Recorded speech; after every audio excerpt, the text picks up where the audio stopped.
Hi ಎಲ್ಲರಿಗೂ ನಮಸ್ಕಾರ. Welcome back to Pallavi blogs YouTube channel. ಎಲ್ಲರೂ ಹೇಗಿದ್ದೀರಾ? ಹೋಪ್ ನೀವೆಲ್ಲರೂ ತುಂಬ ಚೆನ್ನಾಗಿದ್ದೀರಾ ಅಂತ ಅಂದ್ಕೊಳ್ತೀನಿ.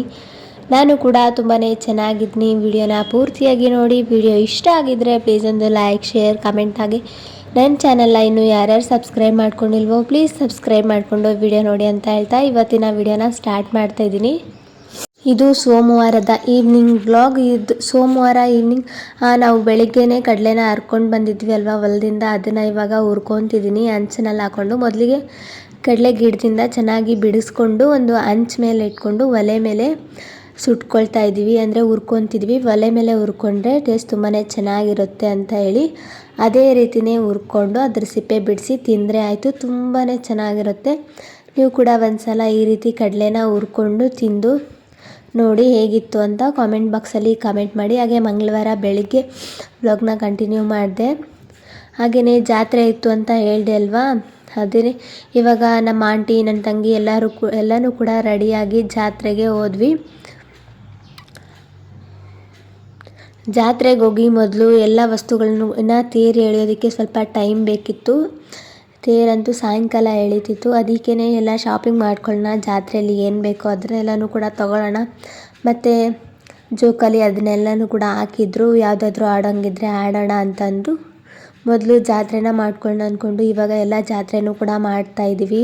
ನಮಗೆ ಏನೇನೆಲ್ಲ ವಸ್ತು ಬೇಕು ಅದನ್ನು ತೊಗೊಳ್ಳೋದು. ಜಾಸ್ತಿ ವಸ್ತು ಏನೂ ತೊಗೊಂಡಿಲ್ಲ, ಆಲ್ಮೋಸ್ಟ್ ಎಲ್ಲ ನಮ್ಮ ಹತ್ರ ಇರೋ ವಸ್ತುನೇ ಜಾತ್ರೆಯಲ್ಲಿರುತ್ತೆ. ಅದಕ್ಕೇ ಒಂದು ಸ್ವಲ್ಪ ನೆನಪಿಗೋಸ್ಕರ ಈ ಜಾತ್ರೆಯಲ್ಲಿ ತೊಗೊಂಡು ಬಂದಿದ್ದು ಅಂತ ನೆನಪಿಗೋಸ್ಕರ ಅಷ್ಟೇ.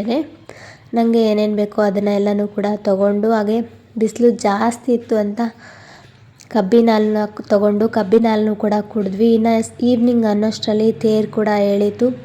ಆ ತೇರಿಗೆ ಉತ್ತುತ್ತಿ ಎಲ್ಲನೂ ಕೂಡ ನಮ್ಮ ಮನಸ್ಸಲ್ಲಿ ಏನೆಲ್ಲ ಬೇಡ್ಕೊಂಡು ಉತ್ತುತ್ತಿನೂ ಕೂಡ ಹಾಕಿ ತೇರೆಲ್ಲ ಎಳೆದ ಮೇಲೆ ವಾಪಸ್ ಮನೆಗೆ ಬಂದು ಮತ್ತೆ ಬುಧವಾರ ಊರಲ್ಲಿದ್ದು ಗುರುವಾರ ವಾಪಸ್ ನಾನು ನಮ್ಮೂರಿಗೆ ಬಂದೆ. ಈವ್ನಿಂಗ್ ಆಗಿತ್ತು ನಾನು ಬರೋಷ್ಟರಲ್ಲಿ. ನನ್ನ ಹಸ್ಬೆಂಡ್ ಈವ್ನಿಂಗ್ ಸ್ನ್ಯಾಕ್ಸ್ಗೆ ಅಂತ ಹೊರಗಡೆಯಿಂದ ಗೋಬಿ ತಂದು ಕೊಟ್ಟಿದ್ದರು. ಹಾಗೆಯೇ ಮೀಶೋಯಿಂದ ಇದು ಗಣೇಶನ ಆರ್ಡ್ರ್ ಮಾಡ್ಕೊಂಡಿದ್ದೆ, ಅದು ಕೂಡ ಬಂದು ಆಲ್ಮೋಸ್ಟ್ 3 ದಿನ ಆಗಿತ್ತು. ನನ್ನ ಹಸ್ಬೆಂಡ್ ಹಂಗೇ ತೆಗೆದಿಟ್ಟಿದ್ರು.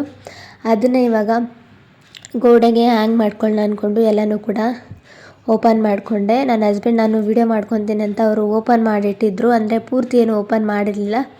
ಡ್ಯಾಮೇಜ್ ಇದ್ದರೆ ವಾಪಸ್ ಕೊಡೋಣ ಅಂದ್ಕೊಂಡು ಹಂಗೆ ಓಪನ್ ಮಾಡಿ ಇಟ್ಕೊಂಡಿದ್ರು. ಇವಾಗ ನಾನು ಎಲ್ಲನೂ ಕೂಡ ಓಪನ್ ಮಾಡಿದೆ. ಆಮೇಲೆ ಗೋಡೆಗೆ ಇದನ್ನು ಅಂಟಿಸ್ಕೊಂಡಿದ್ದಾಯಿತು. ಇದ್ರ ಲಿಂಕ್ ಬೇಕಿದ್ದರೆ ಡಿಸ್ಕ್ರಿಪ್ಷನಲ್ಲಿ ಹಾಕಿರ್ತೀನಿ, ಚೆಕ್ ಮಾಡಿ. 110ಗೆ ಸಿಕ್ತು. ಇನ್ನು ಈವ್ನಿಂಗ್ ಪೂಜೆ ಎಲ್ಲನೂ ಕೂಡ ಮುಗಿಸ್ಕೊಂಡೆ. ಪೂಜೆ ಮಾಡಿ ತುಂಬ ದಿನ ಆಗಿತ್ತು. ನನ್ನ ಹಸ್ಬೆಂಡೇ ಡೈಲಿ ಪೂಜೆ ಮಾಡ್ತಿದ್ರು, ನಾನು ಪೂಜೆ ಮಾಡಿರಲಿಲ್ಲ ಅಲ್ವಾ, ಅದಕ್ಕೇ ಪೂಜೆ ಎಲ್ಲನೂ ಕೂಡ ಮುಗಿಸ್ಕೊಂಡೆ, ಫ್ರೆಶ್ನಪ್ ಎಲ್ಲ ಆಗಿ. ಇನ್ನು ಮಧ್ಯಾಹ್ನ ನನ್ನ ಹಸ್ಬೆಂಡು ಸಾಂಬಾರು ಮಾಡಿಟ್ಟಿದ್ರು, ಹೀರೆಕಾಯಿ ಸಾಂಬಾರು. ಹಾಗೆ ರೈಸ್ಗೂ ಕೂಡ ಇಟ್ಕೊಂಡೆ. ಮನೇಲಿ 3 ಹಾಗಲಕಾಯಿ ಇತ್ತು. ಇದನ್ನು ತೊಗೊಂಡು ಬಂದು ತುಂಬ ದಿನ ಆಗೋಗಿತ್ತು. ನಾನು 8 ದಿನ ಊರಿಗೆ ಹೋಗ್ಬಿಟ್ಟಿದ್ದೆ. ಅಂದ್ರೂ ಅದು ಫ್ರಿಜ್ಜಲ್ಲಿ, ನನ್ನ ಹಸ್ಬೆಂಡ್ ಫ್ರಿಜ್ಜಲ್ಲಿ ಹಂಗೆ ಎತ್ತಿಟ್ಕೊಂಡಿದ್ರು. ಜಾಸ್ತಿ ಇತ್ತು, ಅದನ್ನು ಅವರು ಸ್ವಲ್ಪ ಬಳಸ್ಕೊಂಡಿದ್ರು. ಇನ್ನು 3 ಇತ್ತಲ್ವ, ಇದು ಹಾಗೆ ಇಟ್ಟರೆ ವೇಸ್ಟ್ ಆಗಿಬಿಡುತ್ತೆ. ಮತ್ತು ಸಂಡೇ ಊರಿಗೆ ಹೋಗಿ ಮಂಡೇ ವಾಪಸ್ ಬರಬೇಕು, ಅದಕ್ಕೇ ಇದು ವೇಸ್ಟ್ ಆಗಿಬಿಡುತ್ತೆ. ಇವಾಗ ಮಾಡ್ಕೊಳ್ಳೋಣ, ಇದ್ರ ಹಾಗಲಕಾಯಿ ಪಕೋಡ ಮಾಡ್ಕೊಳ್ಳೋಣ ಅಂದ್ಕೊಂಡು ಅದನ್ನು ಕೂಡ ಎಲ್ಲನೂ ಕೂಡ ಕಟ್ ಮಾಡಿಕೊಂಡು ಸ್ವಲ್ಪ ಅಕ್ಕಿ ಹಿಟ್ಟು, ಸ್ವಲ್ಪ ಕಾರ್ನ್ಫ್ಲವರ್, ಹಾಗೆ ರುಚಿಗೆ ತಕ್ಕಷ್ಟು ಉಪ್ಪು, ಸ್ವಲ್ಪ ಖಾರದ ಪುಡಿ, ಗರಂ ಮಸಾಲ ಮತ್ತು ಧನಿಯಾ ಪುಡಿ ಹಾಕೊಂಡಿದ್ದೀನಿ. ಹಾಗೆ 1 ಟೇಬಲ್ ಸ್ಪೂನ್ ಶುಂಠಿ ಬೆಳ್ಳುಳ್ಳಿ ಪೇಸ್ಟ್ ಹಾಕ್ಕೊಂಡು ಮೊದಲಿಗೆ ಇದನ್ನು ಡ್ರೈ ಮಿಕ್ಸ್ನ ಮಾಡ್ಕೊತಿದ್ದೀನಿ. ಹಾಗೆಯೇ ಇದನ್ನು ಒಂದ್ಸಲ ಚೆನ್ನಾಗಿ ಡ್ರೈ ಮಿಕ್ಸ್ನ ಮಾಡ್ಕೋಬೇಕು. ನನ್ನ ವಾಯ್ಸ್ ಸ್ವಲ್ಪ ಸರಿಯಾಗಿ ಕೇಳ್ತಾ ಇಲ್ಲ ಅನಿಸುತ್ತೆ, ನನಗೆ ಸ್ವಲ್ಪ ಹುಷಾರಿಲ್ಲ, ಪ್ಲೀಸ್ ಸ್ವಲ್ಪ ಅಡ್ಜಸ್ಟ್ ಮಾಡ್ಕೊಳ್ಳಿ.